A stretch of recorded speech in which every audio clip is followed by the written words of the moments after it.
नमस्कार दोस्तों, आपके अपने परिवार आरडब्ल्यू सिविल सर्विसेज पर आपका बहुत बहुत स्वागत है।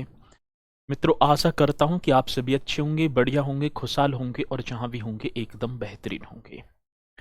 आप सभी को पता है कि एक बहुत बेहतरीन उत्तर प्रदेश के जिला दर्शनों की मैं बात करूं तो जिला दर्शन सीरीज से एक सीरीज हमारी प्रतिष्ठित चली हुई है। जैसे कि आप बाकी डेज से करते तो आ ही रहे हैं, और इस सीरीज की मैं बात कर पाऊं तो ये आपकी परीक्षा के लिए बहुत ज्यादा यूजफुल होने वाली है। सीरीज होगी जिला दर्शन सीरीज और 27वें आज डिस्ट्रिक्ट की बात कर पा रहा हूंगा, और जिसमें मैं आज आपको पढ़ा पा रहा हूंगा एटा के बारे में यहां पर बात कर पा रहे होंगे। 26 जिलों के बारे में मैंने आपको करा दिया है, तो चलते हैं एटा के बारे में एक बार देखेंगे। ठीक है, किसके बारे में सर जी? तो हम पढ़ पा रहे होंगे एटा के बारे में। ये अपने उत्तर प्रदेश का मानचित्र है, और इसी मानचित्र की मैं बात कर पा रहा हूंगा तो ये सर जी आपका एटा डिस्ट्रिक्ट होगा। क्या एटा डिस्ट्रिक्ट होगा? सभी को पता है। उपनाम की बात होगी तो सर जी इसे सूकर क्षेत्र बरहा नगर के नाम से भी जाना जाता है। उपनाम पूछ लिया जाता है कि उपनाम क्या है, तो सूकर क्षेत्र और बरहा नगर के नाम से इसे जाना जाता है।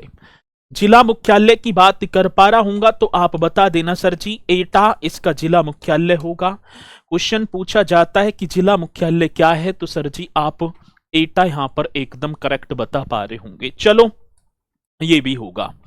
नदी की बात करूं तो एटा जो होगा वो एक ब्लैक रिवर, जिसे मैं बात कर पाऊंगा, काली नदी के किनारे अवस्थित है। इसमें तहसीलों की संख्या, नंबर ऑफ तहसील, तो 3 तहसील होंगी। एक का नाम होगा अलीगंज, एक का नाम एटा, एक का नाम जलेसर। एटा, जलेसर और अलीगंज, ये बात करूं तो एटा का मानचित्र होगा, और इस एटा में आपको 3 तहसीलें दिखाई पड़ रही होंगी, जलेसर, एटा और अलीगंज। चलो, वन डिस्ट्रिक्ट वन प्रोडक्ट एक योजना आती है, और योजना की बात कर पा रहा हूंगा तो 24 जनवरी की बात थी सर, और वर्ष कौन सा था? 2018। 24 जनवरी 2018 को ओडीओपी योजना जिसकी बात होगी तो सर जी इसे घुंघरू, घंटी एवं पीतल उत्पाद के लिए मान्यता प्रदान की गई। क्वेश्चन पूछ लिया जाता है किसके लिए? वन डिस्ट्रिक्ट वन प्रोडक्ट की यदि मैं बात कर पा रहा हूंगा तो आप बता देंगे सर जी घुंघरू, घंटी एवं पीतल उत्पाद के लिए इसे मान्यता, ये आपके सामने दिखाई भी पड़ पा रहे होंगे। चलो, प्रमुख उत्पाद हस्तशिल्प की बात तो होगी तो खादी वस्त्र, घुंघरू, घंटी, कांच, मूंगा, मोती और मूंजबान यहाँ की क्या होंगे सर जी? प्रमुख क्या है? तो सर आप बता पा रहे होंगे हस्तशिल्प हैं। तो प्रमुख जो हस्तशिल्प उत्पादों की बात होगी तो खादी वस्त्र, घुंघरू, घंटी, कांच, मूंगा, मोती और मूंजबान। एटा जनपद में स्थित जलेसर, आपको पता भी होगा किसकी बात है? एटा जनपद। ठीक है, तो आप बता पा रहे होंगे एटा जनपद में स्थित जलेसर पीतल, घंटी व घुंघरू उद्योग का प्रमुख केंद्र है। और भगवान रामचंद्र जी के मंदिर की बात करूं जो अयोध्या में है, और उस मंदिर में मेरे भैया जलेसर का घंटा ही स्थापित किया गया है। यह भी क्वेश्चन पूछा जाता है। 1 अगस्त 2023 को जलेसर के धातु शिल्प को जियोग्राफिकल इंडिकेशन टैग का प्रमाणन प्राप्त हुआ। के अगस्त की बात होगी सर जी? 1 अगस्त 2023 की बात होगी।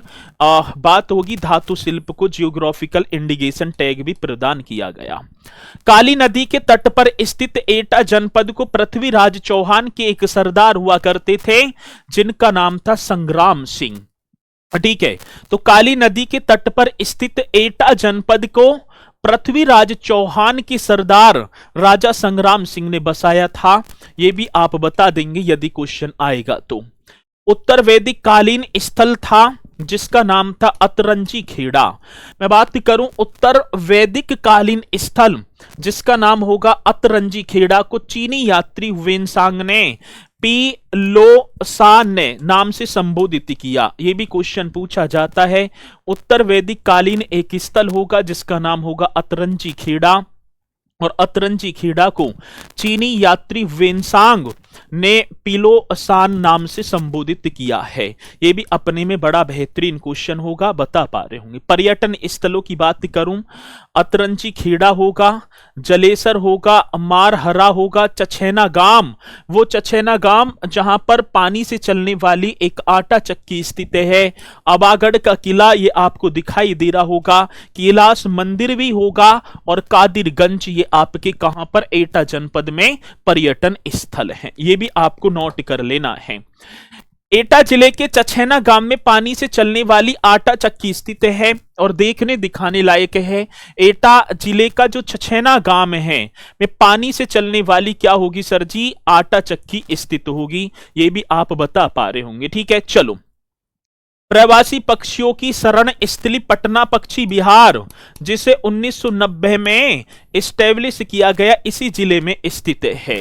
प्रवासी पक्षियों की शरण स्थली जिसका नाम होगा पटना पक्षी विहार, इसी जिले में स्थित है। ये भी आप बता देंगे। यहां से महाभारत काल, कुषाण काल एवं गुप्त काल के चित्रित मृदभांड, रावण युद्ध, बाली सुग्रीव युद्ध मूर्तियां प्राप्त हुई हैं।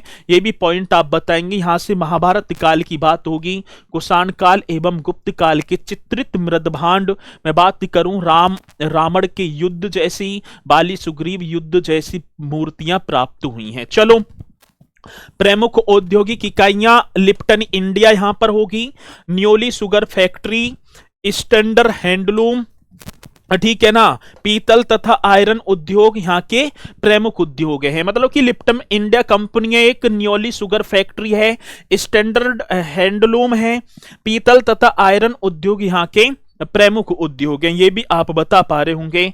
और मैं बात करूं, एटा जिले में गुरुकुल विद्यालय में स्थित यज्ञशाला को दुनिया की दूसरी सबसे बड़ी यज्ञशाला माना जाता है। एटा जिले में गुरुकुल विद्यालय में स्थित यज्ञशाला को दुनिया की दूसरी सबसे बड़ी यज्ञशाला माना जाता है। तो ये आपकी एटा जनपद से संबंधित क्वेश्चन थे।